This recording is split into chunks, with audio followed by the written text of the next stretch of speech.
Hello and welcome to another update video about Solana. Solana saw a little bit of a sell-off today, a reaction to this previous important line, this breakout point that I mentioned to you. Great example for why breakout trading in crypto isn't great. That's why I like the pullback zones.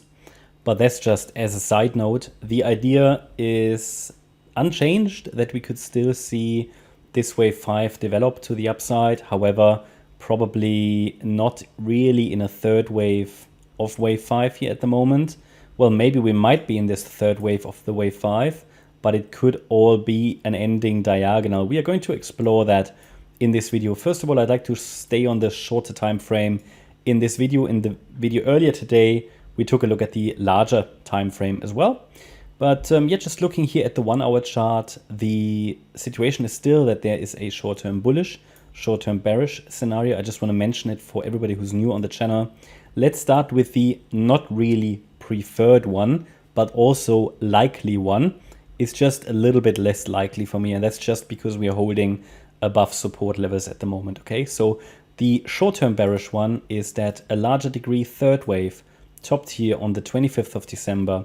The market is now selling off basically. How would that work? Well, most likely we are dealing now with an ABC structure to the downside, which would unfold as follows. 3 waves in wave A, 3 waves in wave B, and the price might have topped today in wave B, and then wave C to the downside. This could, however, given the size that this larger degree wave 4 should have, this first ABC structure might only be a larger A wave, which would then result in a larger B wave, and again, still see another sell-off in wave C, just a larger degree. I will take that off the chart in a minute because it's not confirmed yet, okay? And I just want to mention it in the video, this is a scenario that can play out here, and an ABC structure of larger wave A, basically, okay? And when can I confirm that? Well, I can really only confirm it with a break below $89.78. However, at the same time, if we now get a break below, especially here, $99.60, basically the Sunday low, I think it would indicate with higher probability than already that we're coming down in wave C.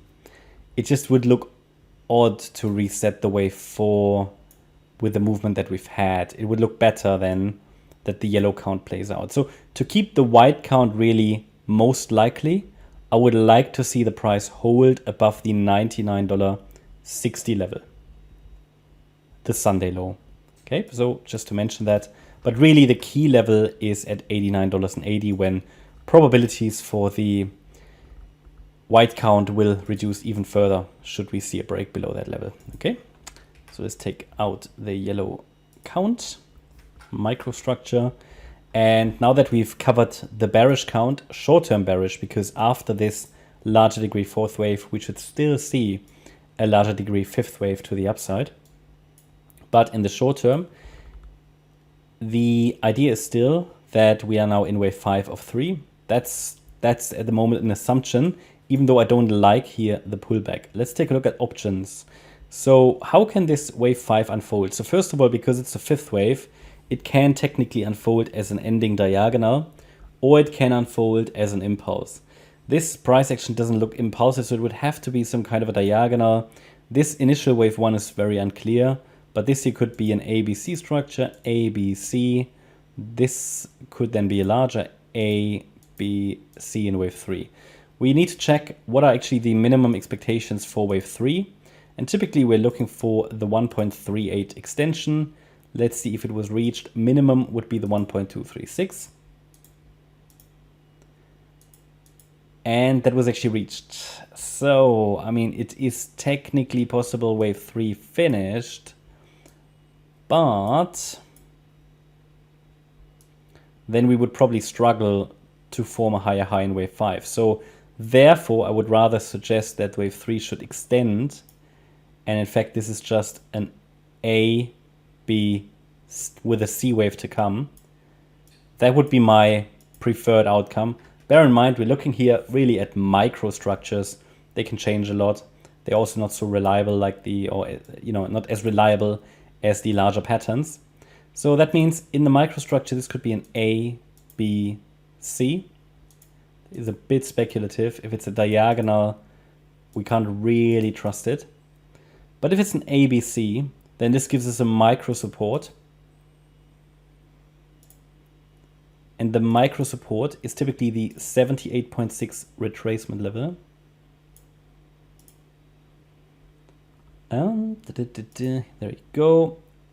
So we have a micro support area, and it is between $103.13 and, yeah, let's say 106, because we already broke the 50% fib level.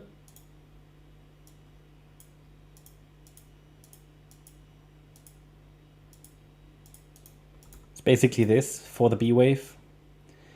And as long as we're holding 103.13, I mean, this is an ideal spot to turn around for a C wave. Okay, below that level, we have this $99 level 60. Then we've got 97.34 and 89.80. They are all micro support levels. Let's see if the price will react to this support area. A sustained break below the 78.6 retracement would already increase probabilities that this that the move to the upside is, so it would reduce probabilities for the immediate move to the upside, okay? But it will not invalidate it. Will only be invalidated with a break below $99.60. So yeah, that should give you all the levels. Try to focus a little bit on the microstructure. Obviously a break above today's high, which formed here at $117. That would increase probabilities and confirm actually that wave C is unfolding of 3. Then we get a 4 and 5, and then we could be done. So overall, it would look better with one more high. I hope you liked the update. If you did, please hit the like button, leave a comment and subscribe. And if you really like the content, then please check out the channel membership. Also, make sure that you follow us on Instagram and Twitter for additional content. Thanks a lot for watching. Bye-bye.